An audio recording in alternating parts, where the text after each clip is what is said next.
Alright guys, I have my review on the brand new AAP-01c. So this is one of the pistols that I've been looking forward to for quite a while now. This was sort of leaked maybe half a year to a year ago, and I've been just waiting for it ever since. This is basically just the younger brother of the AAP-01. And I'm going to go into this review here. I'm going to start off with all the positive things, and then I'll go into the negative things. Then I'll sort of do an overall at the end. All right. So basically, the most important thing is this is almost completely compatible with your normal AAP-01 upgrade parts.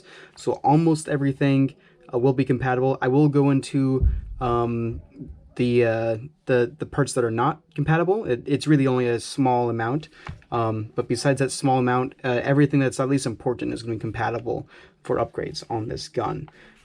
You do have an updated look. It's a lot more modern. The grip is a lot nicer. So the grip on the old one was a really ugly grip, and this one is just a really nice looking grip that you have on here. And it does have that Shinobi word there. It means ninja basically, but the upper is a lot nicer than the original AAP-01. You get an integral top rail and then an integral bottom rail, and then you have sort of the compensator look up here at the front. All right, and then your iron sights. Your front iron sight is kind of recessed in there. The rear iron sight is just like the normal ones, right? You do have the shorter barrel. This is something that I like a lot. I like short pistols. Like some of you might not like short pistols, and that's up to you. But to me, I like having this option for an AAP-01 out of the box, because I have been doing custom pistols, right? Chop the barrel, but now I don't have to do that anymore. I just have one out of the box that's already set up how I like my guns. You do have new on these. You have a metal rear sight, so you won't ever have the rear sight shear off if you end up doing a lot of power in this gun, because the bolt is held in by the rear sight. So you shouldn't have any issues of the bolts just shearing off that part that holds it anymore, because it is metal. It's not plastic like it used to be. And then the sights are the same fiber optic sights. However, I do wish they would switch the green to the front, but that's just my personal preference. I think the green is brighter, and I would rather have the brighter in the front than in the back. But that's just kind of how they have it set up on the original one, and they just kind of did the same sights for this new one, except for they changed it to metal. And then they do say that the hammer is stronger than it was on the original one. I'm not sure. I'm going to basically be running this gun stock until something breaks, and we'll kind of be able to tell then what the first thing that breaks is. But the hammer is supposed to be stronger, all right?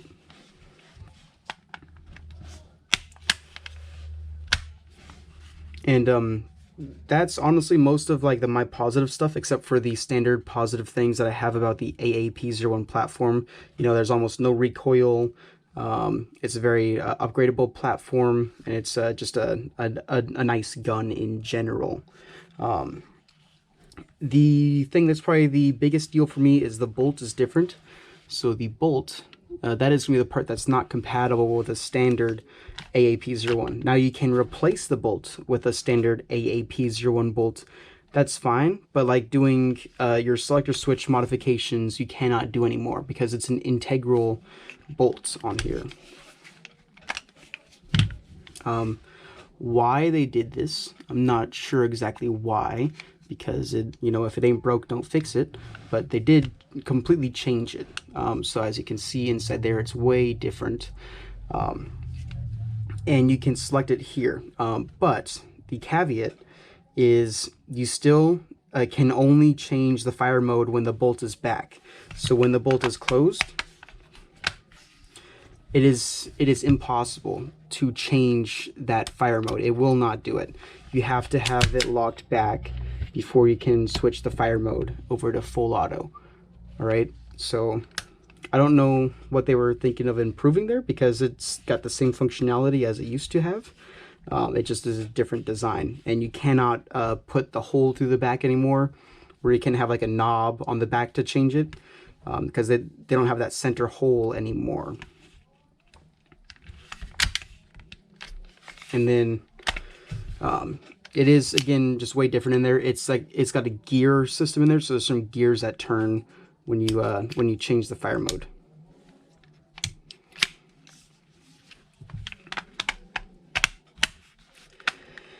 Then one thing that I don't really understand is the tolerances are a lot looser on this pistol. So like,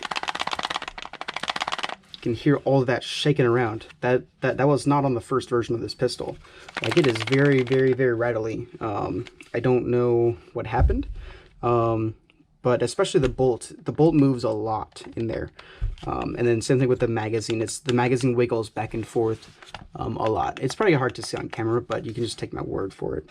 One of the other things that I don't really like is the upper is 2 pieces. Now, this is both a positive and a negative. You can look at it both ways.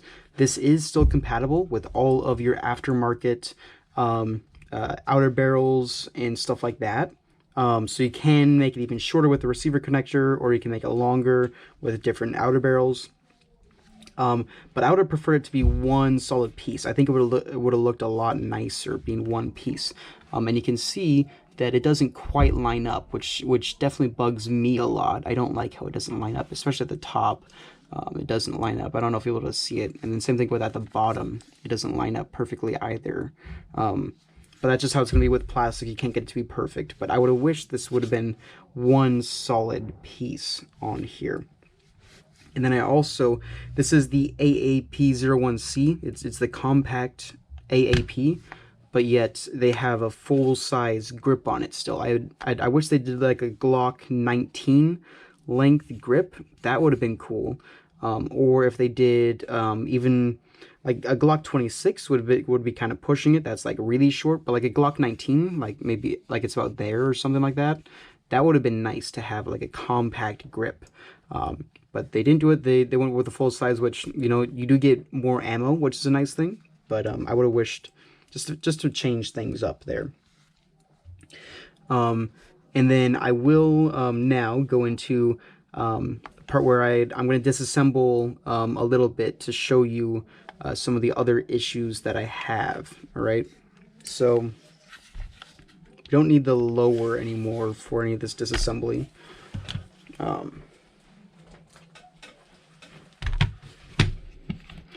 So there's some issues with the front of this. So there's like a separate piece in here that is rubber on the inside. So that like the thick ring here, that's a rubber ring that goes around the around the inner barrel, and it kind of mates up to the outer barrel.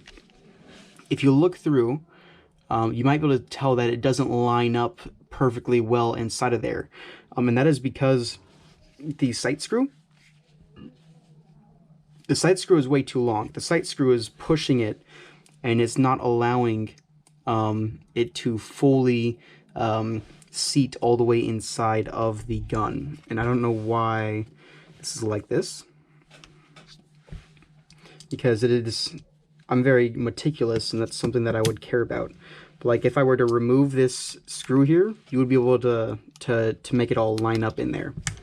And then I'll show you how this sort of is. So I don't know how well you'll be able to see in there. Let me get a flashlight out.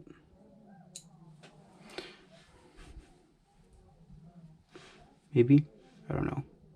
Yes, you can see there how there's that screw sticking out, and that screw is pushing the rubber because it's too long and the rubber can't really seat. So after this review, I'm going to cut that screw just for me, but that's how it is out of the box. Unfortunately, that's just kind of how it is. And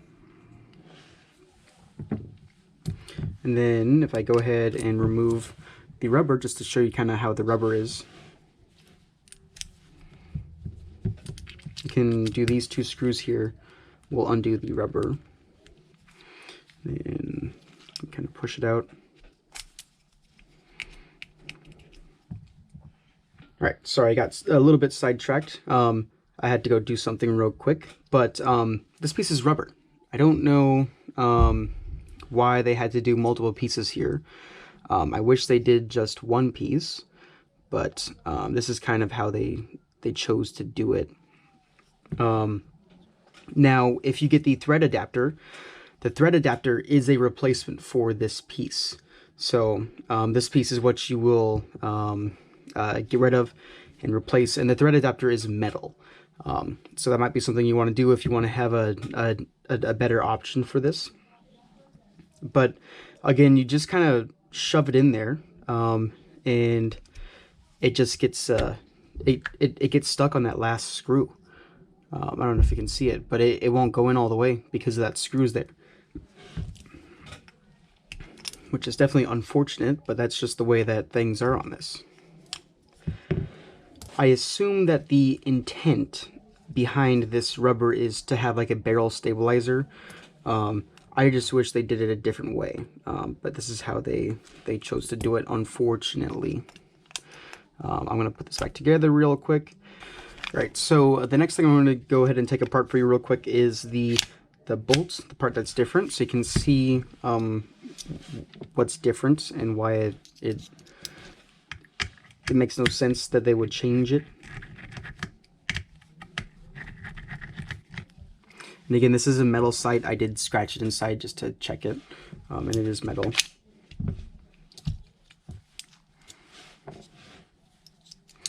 So if we take off this plate,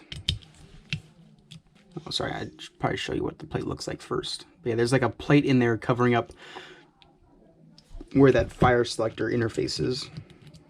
Right, so removing this whole plate, you can see in there that it's like a whole little gear system in there, which is going to obviously move that. To me, this seems a little bit over-engineered because you're just adding a whole bunch of other factors into the equation here. I think it's pretty likely that you're going to end up breaking one of those gears, especially if you try to change the fire mode while the bolt is closed. I think you're probably going to end up breaking one of those gear teeth in there. So I don't know, you know, if it ain't broke, don't fix it. You probably shouldn't have fixed it. Oh, there goes that. It just kind of overcomplicates the whole thing, and adds a lot of possibilities for breakage in there. And it's not going to be compatible, and you can't even just swap all this stuff out because the bolt has new screw holes in it that are sticking out, so you can't even gut this and replace it with a standard one. It is just going to be the upgraded one. That's all you can do, or not upgraded, but just the new system. So I might recommend you replace this bolt with the old one. Do also need to mention that the bolt is still soft, so the bolt is not any stronger than it used to be. You're still going to get a lot of wear on the inside of the bolt. That is the thing that they didn't change. They do say they changed the hammer, so the hammer shouldn't break anymore. Only time will tell on that. But the bolts does seem to be the same material. It's still degrading pretty rapidly on these. Normally it's still usable. It only does so much, and normally you don't have any issues, but sometimes you can have issues. And I do need to mention, I almost completely forgot to talk about this, but the hop-up is very difficult to adjust on this. So you have to weasel your finger into here, and my fingers, I can't get an angle on it with my pointer finger, and my thumb is way too fat to go in there. So it is because of this integral rail, it's just a lot harder to get in there. So the way that I have been adjusting it is I take it apart, I open the bolt, and it's hard, especially on new ones, to use your fingernail in through this direction. So I use my thumb and my pointer finger, and I go on both sides of it, and I squeeze it or I pull it apart. Either way normally works for me. It just is a little bit more difficult to adjust your hop up now, so this is definitely a gun that I would recommend you get that upgraded Action Army hop up for, just because that you can just rotate it out the bottom. All right, so getting into my overall opinions, I do think this is a good gun, but I think you should get the standard AAP-01 first. I think the original AAP is just a little bit better option, but if you already have the standard AAP-01, then yeah, go for this. This is really cool. It's like an updated design, and it has most of the same features that we know and love from the original AAP-01.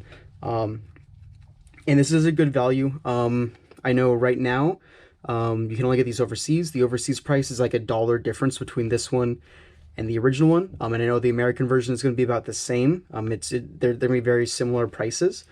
The American version is not out yet. It's going to be a while. I think probably the middle of this year, so mid 2023 is when you'll be able to get these. And the American version is supposed to come with a thread adapter. That's what they told me. I'm not sure 100% because they didn't have an American model yet. But they do say that the American one will come with a thread adapter in the box, so you can run a tracer right away on it. But it is a little ways away in America. But if you really want this pistol, you can buy it now overseas, but your shipping is going to be more expensive than the gun is. Like I paid $90 to ship this here, and it's a $75 gun. Overseas it is. In America it'll be more like $100 or so when the American model is here. But that's sort of my overall take on this pistol. I do like it. I do recommend it, but I do believe you should get the standard AAP-01 first if you don't have one already. So yeah, that is it for me. I will catch you guys next time. Have a nice day. Adios. Don't forget to like, comment, and subscribe if this video was useful for you. And make sure you check out the link down below. That is a link to our Discord server, and you are welcome to join. All right? Have a nice day.